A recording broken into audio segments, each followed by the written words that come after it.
E o presidente do Supremo Tribunal Federal, Edson Fachin, cancelou um almoço que teria com ministros da Corte.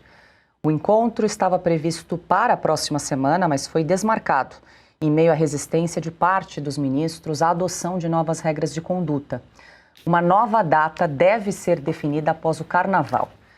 Interlocutores da presidência do Supremo afirmam que a reunião foi cancelada na noite da última terça-feira, antes das declarações do ministro Alexandre de Moraes sobre o tema. Alguns ministros, no entanto, só teriam sido informados após a sessão plenária de ontem. Durante o julgamento sobre o uso de redes sociais por magistrados, Moraes criticou o que chamou de demonização de palestras de juízes. O ministro também afirmou que não há carreira pública com tantas vedações quanto a magistratura. Na mesma sessão, Moraes defendeu o direito de magistrados possuírem participação em empresas, sem que isso represente necessariamente desvio de conduta. A declaração foi interpretada por integrantes da Corte como antecipação do debate sobre o Código de Ética. Também no plenário, o ministro Dias Toffoli afirmou que juízes não são livres para manifestar opiniões políticas e defendeu uma postura de autocontenção por parte dos magistrados. Consta, ontem nós repercutimos ali um trechinho dessa sessão dos discursos do ministro Alexandre de Moraes e de Dias Toffoli, que praticamente realizaram uma defesa, em dupla, em causa própria. Agora já dá para dizer que esse código de conduta naufragou antes mesmo de começar. Consta, Fachin ali, embora haja um ruído entre os ministros, mas resolveu cancelar porque recebeu o recado que disse: não adianta almoço, a gente não vai sentar para conversar, não tem código de conduta nenhum, nós estamos aqui tranquilos e vamos seguir com as nossas atividades, Consta. O recado foi claro, né? Aliás, quase que a gente puxou ali um lenço para enxugar as lágrimas, né? E fez uma vaquinha por Pix para ajudar a turma do STF, né? Só podem dar aulas e palestras, eventualmente, por meio de laranjas, ser dono de resort com cassino ilegal ou ter um escritório de advocacia que não cobre causa alguma, mas cobra 129 milhões de reais. Tirando esse detalhe, né? O recado foi claro. Eu, desde o início, sou um crítico desse código de conduta.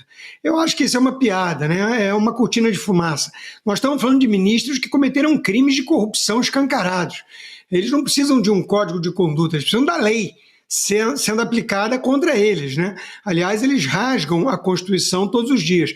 O Toffoli parece ter mandado um outro recado também para alguém, porque ele pegou a fala ali e disse que vários magistrados são fazendeiros. Eu fiquei curioso, eu não conheço nenhum, mas eu adoraria uma lista. Agora, a gente sabe de pelo menos um que está no Supremo e que é um grande fazendeiro realmente no Mato Grosso. Será que era um recado para o Gilmar Mendes para falar: olha, não vem manter uma distância não, vem cá para o nosso ladinho, porque nós todos aqui temos negócios, né, suspeitos. Então não vá bancar agora o imparcial no momento desse. Me pareceu, viu, Paula, um recado desse tipo. Mas a verdade é que eles estão defendendo ali o quê? Talvez cortar logo os intermediários. É muito chato esse negócio de ter que ter laranja, né? Você ter que ter a própria esposa como sócia de um escritório junto com os filhos e aí cobrar 129 milhões de reais por lobby. Não é mais fácil você mesmo ser o dono? Aliás, o Alexandre de Moraes usou esse exemplo: você não pode ser um acionista de um banco? Ora, pode ser logo acionista do Banco Master. Por que não, né? Então, isso tudo é bizarro, não é algo que dê para imaginar sendo discutido nos Estados Unidos com os juízes da Suprema Corte, mas no Brasil estão tentando normalizar o absurdo. É puro cinismo. Até mesmo a jornalista Malu Gaspar chamou disso, né? Cinismo de Dias Toffoli e Alexandre de Moraes. Não tem outra palavra. Nas declarações a gente pode encontrar vários recados cifrados ali a vários colegas. Consta, deixa eu aproveitar para a gente exibir um outro trecho da fala do ministro Alexandre de Moraes. Ontem nós falamos ali a questão das vedações da magistratura, mas ele seguiu adiante. A gente vai trazer mais um trechinho do que ele disse na sessão de ontem e a gente roda para os comentários. Todos os magistrados, inclusive os magistrados desta Suprema Corte, não julgam nunca nenhum caso em que tem ligação. E aí, presidente, volta a má fé. Porque aqui não se pode dizer nem que é má interpretação, a má fé de muitas pessoas que querem prejudicar o Poder Judiciário e o Supremo Tribunal Federal, dizendo, e não se dão nem ao trabalho, que seria pelo menos uma má fé honesta, se é que isso existe, de tentar disfarçar a ementa do julgamento, dizendo que esse tribunal autorizou os magistrados a julgarem casos onde seus parentes são advogados. Essa mentira absurda vem sendo repetida.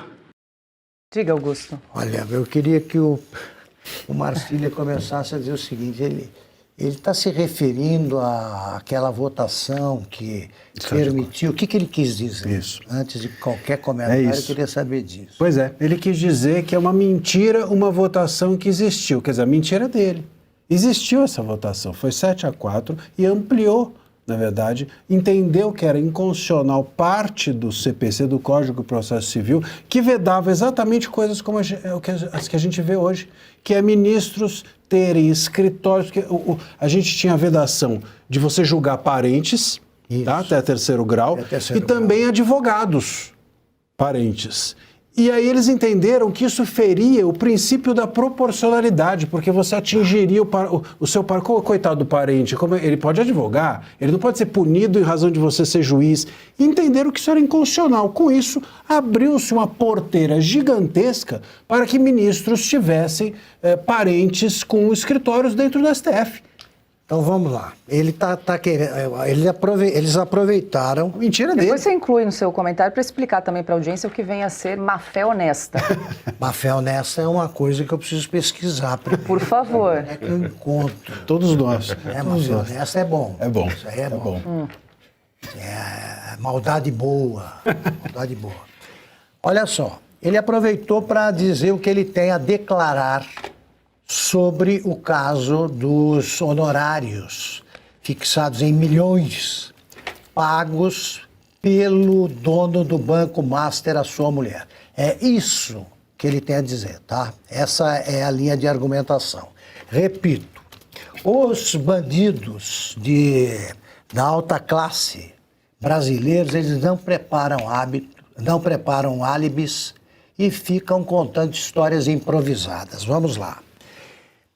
Digamos que ele esteja dizendo aí que ele votaria, ele se declararia incompetente. Como é que é o termo exato?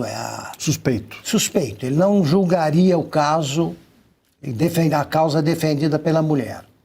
Então, por que ele não sugeriu à mulher, quando foi convidada a assumir essa causa, que desistisse disso ou que não contasse com ele? Alguém aqui acredita que eles não trataram do convite, que ela não contou a ele, a mulher advogada, que o dono do Banco Master ia pagar aquela quantia, estava sugerindo, para atuar onde fosse necessário, como diz o contrato.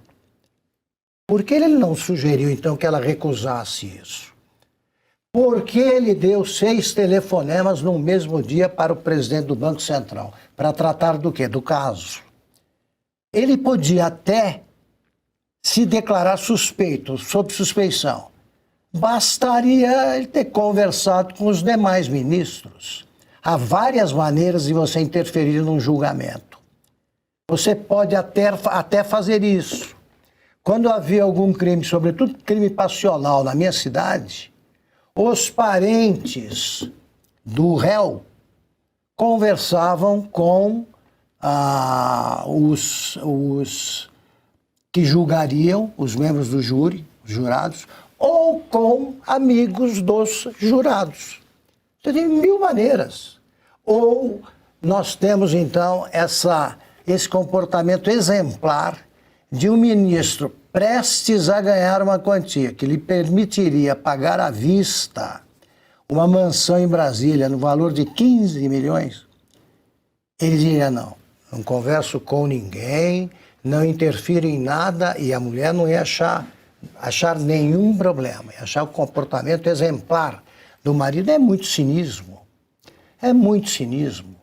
Eles examinaram o caso, decidiram juntos que era um tremendo negócio, tá? Uma bela negociata.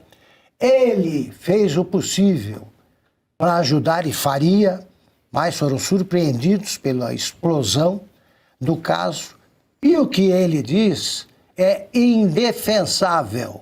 Como é que alguém vai julgar um caso em que há o envolvimento de algum parente? Ele diz que não faz isso, pois ele não se declarou sob suspeição, nem quando julgou os casos que o envolviam. Exatamente. Ele citava o próprio nome como relator, e aparecia a vítima com o mesmo nome. Quem fez o que ele anda fazendo desde que assumiu, faria o que a mulher tinha pedido. Olha, nem precisa pedir, conversa lá com a turma. E muito mais que isso. Se é isso que ele vai dizer, está implorando por condenação. Tá? Porque um juiz não pode apresentar um argumento tão mambembe para se defender de uma acusação tão grave quanto aquele sofreu.